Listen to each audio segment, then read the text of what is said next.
And இதுக்கு first இந்த மேடையை உருவாகிறதுக்கு முதல் காரணமாக இருந்த இயக்குனர் பிரம்மா அவர்களுக்கு என்னோட ஃபர்ஸ்ட் நன்றியை தெரிவிச்சுக்கிறேன். அவரோட டெக்ஸ்ட் தான் வந்து இவரோட கவனத்தை ஈர்த்துச்சு. அண்ட் அப்போ என்னால் அந்த அவார்டு வாங்கும்போது எனக்கு பேசுறதுக்கான வாய்ப்பு இல்லை. அந்த 2 நடுவர்கள் இங்கே இருக்கிறாங்க, Jayanthan sir and Ramesh Kanna sir. ரொம்ப நன்றி சார்.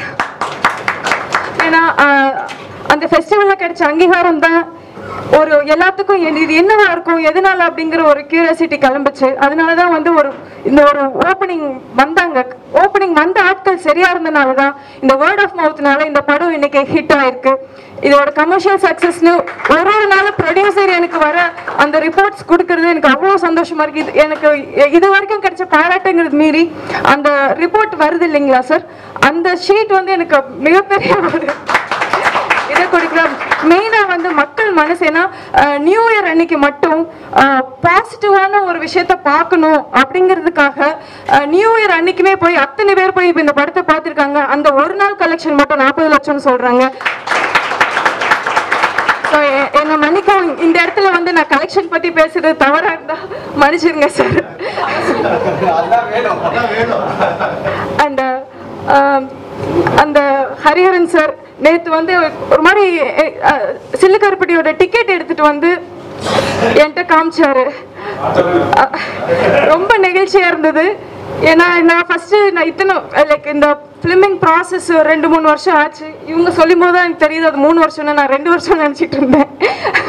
ஸோ இந்த 3 வருஷம் இருக்கும்போது வேலையாக அப்படியே ஓடிட்டே இருக்கும்போது மொதல் எங்கள் அக்கா வந்து அனுப்புகிற டிக்கெட்டை சில்லுக்கருப்பட்டின்னு அந்த டிஜிட்டல் மெசேஜ் பார்த்து அந்த இருந்த இடத்துல அவ்வளோ அழுதுட்டேன். ஸோ ரொம்ப நெகிழ்ச்சியாக இருக்குது. அது இந்த படத்தை கொண்டாடணும்னு சொல்லி சார் கேட்கும்போது ரொம்ப சந்தோஷமாக இருந்தது. இவங்க 2 பேர் இவர் தான் வந்து இந்த மேடையை அமைச்சதுங்கிறாங்க. இந்த அரங்கத்து கல்யாண மண்டபத்தை வந்து நான் தியேட்டரா மாத்துவேன் அப்படிங்கிறார்.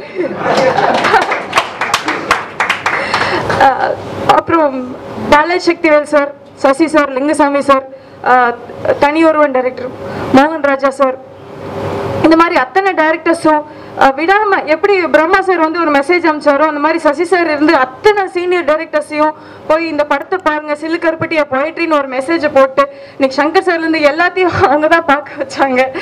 ஸோ அதெல்லாம் ரொம்ப பெரிய விஷயமா நான் நினைக்கிறேன். அண்ட் கண்டிப்பா நிறை குறைகள் ஒரு படம் பிடிச்சாதான் அதோட குறைகள் பத்தி பேசணும்னே தோணும். ஒரு படம் பிடிக்கலன்னா அதை டோட்டலாக இக்னோர் பண்ணிடுவோம். ஸோ அந்த பெர்ஸ்பெக்டிவ்ஸ் கொடுத்த 2 பேருக்கும் என்னோட ரொம்ப நன்றி. ஸோ நிறைய இருக்கு. எல்லாரோட கேள்விக்கும் நான் பதில் சொல்லணும்னு நினைக்கிறேன். ஏன்னா ஒருத்தவங்களை பார்த்தாதான் எனக்கு டக்குன்னு அந்த கொஸ்டின் ஞாபகம் வரும். நான் அந்த லாஸ்ட்ல இருந்து ஆர்டர்ல போறேன். அங்கே ஒரு சேல்ஸ் பெர்ஸ்பெக்டிவ் ஒரு விஷயம் சொன்னாரு. என்னன்னா இந்த படத்துக்கு இன்ஃபிலிமிங் கிடையாது. இன்ஃபிலிமிங் எல்லாமே நான் நிறைய பிராண்ட் வச்சுனாலும் உங்களுக்கு அது புதுசாக தெரிஞ்சிருக்கலாம். நான் ஜான்சன் கொர்னேட்டோ அது நிறைய இருக்கு. பட் யார்ட்டையுமே காசு வாங்கல. ஓலா கிட்ட மட்டும் 2 கார் ஃப்ரீயா கொடுக்க சொன்னேன். அண்ட் எனக்கு ரொம்ப பெரிய சந்தோஷம்னா இதுக்கு முன்னாடி ஒரு பேட்டியில சொன்னேன், நான் வந்து தனியாக தான் சாப்பிட போவேன். நான் தனியாக சாப்பிட போகும்போது எனக்கு இப்போ வந்து எனக்கு இந்த படத்தினால எனக்கு என்ன கிடைச்சிருக்குன்னா எனக்கு ஒரு கம்பெனி கிடைக்கிறாங்க. யாரும் சாப்பிட்டு போகும்போது நீங்க இல்லை நான் தவறா எதுவுமே நினைக்கல. எனக்கு நிறைய பெர்ஸ்பெக்டிவ் வரணும் அப்படின்னு தான் நான் பார்ப்பேன். ஸோ அது ஒன்றும் பிரச்சனை இல்லை சார் எனக்கு. அண்ட் ரொமான்டிசைஸ் பண்றது பற்றி பேசினாங்க. என்ன ஒரு விஷயம்னா பிங்க் பேக் பொறுத்த வரைக்கும் அதை ரொம்ப முன்னாடி நான் யோசிச்ச கதை. எனக்கு தெரிஞ்சு எப்படி ஒரு 10-15 வருஷம் ஆயிருக்கும் அதை யோசிச்சு. ஸோ அப்போ இருந்த என்னோட மெச்சூரிட்டி லெவல் அவ்வளோதான் இருந்திருக்கலாம். ஸோ பட் ஆனாலும் எனக்கு அது மேலே ஒரு தீரா காதல், அந்த கதையை எடுத்தாகணும்னு இருந்திருக்கலாம். அண்ட் இந்த படம் எடுக்கும் போதே பார்த்தீங்கன்னா தோழர் முத்தமிழ் கிட்டலாம் கூட டிஸ்கஸ் பண்ணேன். அப்போவே அவங்க சொன்னாங்க இல்லை கதையாக ரொம்ப நல்லா இருக்கு, ஆனால் இந்த மாதிரி இதுலேருந்து எடுத்து சாப்பிட மாட்டாங்க அப்படின்னு. ஸோ அந்த விஷயம் எனக்கு தெரிஞ்சுதான் என் கதைக்காக அது மாதிரி நான் பண்ணது. பட் ஆனால் நீங்கள் சொன்ன மாதிரி அந்த டைலாக் இருக்குன்னா கேக் என்ன நாயகையில் சொல்லிட்டு இருக்காது அப்படின்னு அந்த குட்டி பையன் சொல்லுவான். ஏன்னா அதில் இருக்க டாக்ஸிசிட்டி பற்றியும் பேசியிருப்போம். அந்த அம்மா மதர் கேரக்டர் இருக்காங்க, அவங்களும் சொல்லியிருப்பாங்க குப்பைமேட்டி போகாதுன்னு சொன்னது கேட்குதுங்களா அப்படின்ட்டு. ஸோ அந்த விஷயமும் நான் அட்ரஸ் பண்ணி தான் அதை நான் சொன்னேன். அண்ட் இன்னொரு விஷயம் நீங்கள் என்ன சொன்னீங்க எனக்கு சரியா ஞாபகம் இல்லை. ஜென்ரலாக ரொமான்டிசைஸ் பண்ணுறாங்க. ஏன் நிறைய ரொம்ப பாசிட்டிவாகவே இருக்கு, ஏன் எல்லாம் திடீர்னு வந்து நல்லவங்களா மாறிடுறாங்க அப்படின்னா பட் நான் அது ரொம்ப ஆப்வியஸா பண்ண மாதிரி எனக்கு தெரியல. ஏன்னா நிறைய பேர் வந்து சொல்லுவாங்க அவர்கிட்ட, ஆர்ஜே சொல்றாரு, அலெக்சா சொல்லுது, படியில ஏறும்போது ஒரு பக்கத்து வீட்டுக்காரர் சொல்றாரு, அப்ப எல்லாமே வந்துதான் ஹிட் ஆகும். ஒரே டக்குன்னு ஒரு வசனத்துல அவர் மாறின மாதிரி எனக்கு தெரியல. ஸோ அந்த பாயிண்ட் என்னால் அக்செப்ட் பண்ண முடியல. அண்ட் மேம் நிறைய விஷயம் சொன்னாங்க. பாலசக்திவேல் சார் இங்கே இப்போ இருந்துன்னா நல்லா இருக்கும்னு தோணுது. ஏன்னா பாலசக்திவேல் சார் வந்து என்னை கூப்பிட்டு படத்துக்கு அவ்வளோ பாராட்டு தெரிவிக்கும் போது நான் ஒரு விஷயமா அந்த தயக்கத்தோட தான் அக்செப்ட் பண்ணிட்டு இருந்தேன். என்கிட்ட வந்து டர்ட்டில் வாக் நான் பார்த்ததே கிடையாது, எப்படி அப்படிலாம் சொல்லும்போது இல்லை சார் நான் அது சரியா நான் பண்ணலை. அது வந்து நான் அவ்வளோ இப்போ அங்கே அது போகிறவங்களுக்கு தெரியும். அது வந்து அது சினிமேட்டிக் லிபர்ட்டிஸ் நிறைய இருக்கு. முதல்ல அந்த ஃப்ளாஷ் லைட்டே அங்கே வைக்கக்கூடாது, அந்த மாதிரி விஷயங்கள்லாம் இருக்கு. பட் ஸ்டில் ஒரு சினிமேட்டிக் லிபர்ட்டி அங்கே எடுத்தது தான். இன்னும் சொல்ல போனால் ஆல்ரெடி டர்ட்டிலே வந்து நம்ம அதை காமிச்சிருக்க மாட்டோம். ஓகே, ஸோ இதெல்லாம் சொல்லும்போது அவர் வந்துட்டு இட்ஸ் ஓகே, எல்லாமே பர்ஃபெக்டாக பண்ணிட முடியாது, பட் நிறைய பேருக்கு இப்படி ஒரு விஷயம் இருக்குதுன்னு தெரியுதுன்னு சொன்னாங்க. ஸோ அந்த விஷயம் டர்ட்டில் வாக்குங்கிற ஏஸ்தட்டிக்காக பண்ணாதது நான் அக்செப்ட் பண்ணிக்கிறேன். அண்ட் அது இல்லாமல் 2-3 விஷயம் நீங்கள் சொன்ன மாதிரி இருந்தது. எனக்கு வேற என்ன மேம் சொன்னீங்க? முதியோர் கதையை 3வது வச்சுன்னா அது லென்த்து வந்து ஜாஸ்தி, ஹேமும் வந்து லென்த்து ஜாஸ்தி. ஸோ ஹேமும் பார்த்துட்டிங்கன்னா ஐயோ இன்னொரு படம் இன்னும் 40 நிமிஷத்துக்கு இன்னொரு கதை இருக்கும் அப்படிங்கிற மாதிரி வந்துடக்கூடாது. அதனால தான் ஷார்ட்டராக இருக்க கதையை முதல்ல வச்சு முதல் பாதியில் பிங்க் பேக் ஷார்ட்டராக இருக்க கதை, இதில் 2வது பாதியில் டர்ட்டில்ஸ் ஷார்ட். ஸோ அதனால தான் அப்படி வச்சுருந்தது. அண்ட் கீமோதெரப்பி எடுக்கிறது பற்றி பேசியிருந்தீங்க. லைக் ஏன் வந்து ஷேவ் பண்ணியிருந்தாரு அதுக்கப்புறம் தாடி வளர்ந்துச்சு அப்படின்னு. அது டைம் லேப்ஸ் காட்டுறதுக்காக பண்ண விஷயம்தான். இவ்வளோ நாள் ஆகுது, அது எல்லாமே மாண்டேஜஸாக வரும். மாண்டேஜஸாக வரும்போது இத்தனை நாள் வந்து அவனுக்கு அந்த கீமோ ப்ராசஸ் நடந்திருக்கு, இத்தனை நாளுமே அந்த பொண்ணு அவனை பார்த்து ட்ரை பண்ணிட்டு இருந்திருக்கா, பொருட்கள் பரிசாக கொடுக்க ட்ரை பண்ணிட்டு இருந்திருக்கா. அப்படிங்கிறதுனால அது பர்பஸ்ஃபுல்லாக பண்ண ஒரு விஷயம் தான். ஸோ இந்த மாதிரி நிறைய விஷயங்கள் இருக்கலாம்.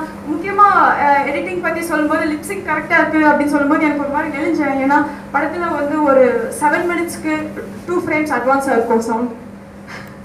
அது தப்பு. அது எவ்வளவோ நான் ரெக்டிஃபை பண்ணணும்னு ட்ரை பண்ணேன். அது லாஸ்ட் மினிட்ல நடந்த ஒரு கொலைனால அதை ஃபிக்ஸ் பண்ணிக்க முடியாத ஒரு இது இருந்தது. பட் அது படம் ஆர்கைவ் ஆகும்போது, படம் ஓடிடியில் வரும்போது அது ரெக்டிஃபை ஆகிருக்கு.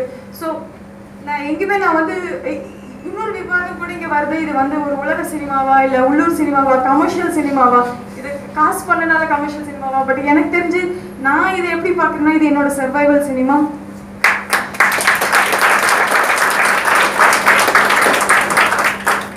ஏன்னா எனக்கு நிறைய புவர் சிம்பிக்கு அப்புறம் நான் ரொம்ப ஆம்பிஷியஸாக ஒரு விஷயத்த பண்ணேன், மின்மணி பண்ணேன்.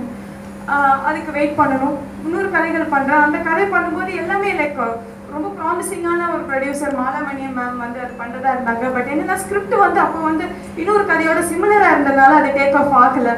ஸோ இந்த மாதிரி இன்னொரு ப்ராஜெக்ட் இப்படியே வந்து டிலே ஆகிட்டு இருக்கும்போது எனக்கு வந்து கிடைச்ச ஒரு சின்ன த்ரெட் தான் எனக்கு இந்த படத்தை ஒரு எபிசோட் பண்ணுங்கன்னு சொல்லி கேட்டது. ஸோ இதை பிடிச்சிக்கிட்டு நானே போய் நான் கேட்குறேன், இல்லை 4 கதையுமே நானே பண்ணிக்கிறேன்.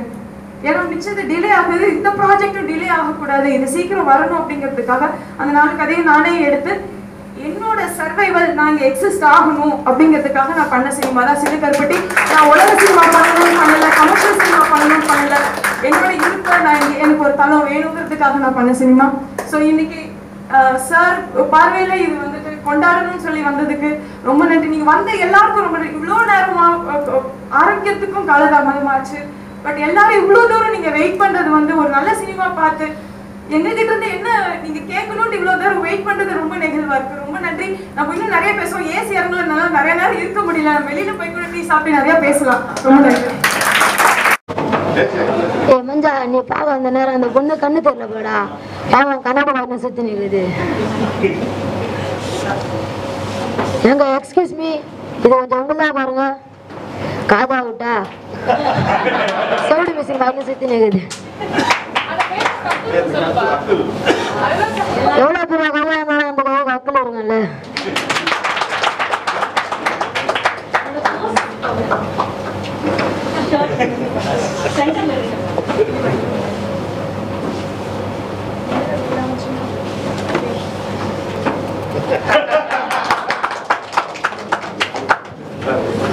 அதாவது எல்லாரும் மோதிர கையால குட்டு போடணும்னு நினைப்பாங்க, நாங்க வளையல் கையால குட்டுப்பட்ட கலைஞர்கள்.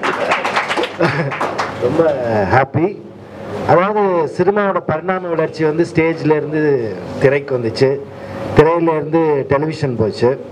அப்போ அந்த மொழி சொல்ல வேண்டிய முறைகளும் நிறைய அடாப்டபிலிட்டி இருந்துச்சு. இப்போ வந்து ஓடிடி பிளாட்ஃபார்முக்கு வரும்போது நிறைய பேர் சினிமாலேருந்து டைரெக்டாக அப்படியே டிரான்சிஷன் பண்ணலான்னு நினைக்கிறாங்க. பட் நிறைய சொல்ல வேண்டிய முறை அடாப்டபிலிட்டி இருக்கணும் அப்படிங்கிறது ஒரு மைல்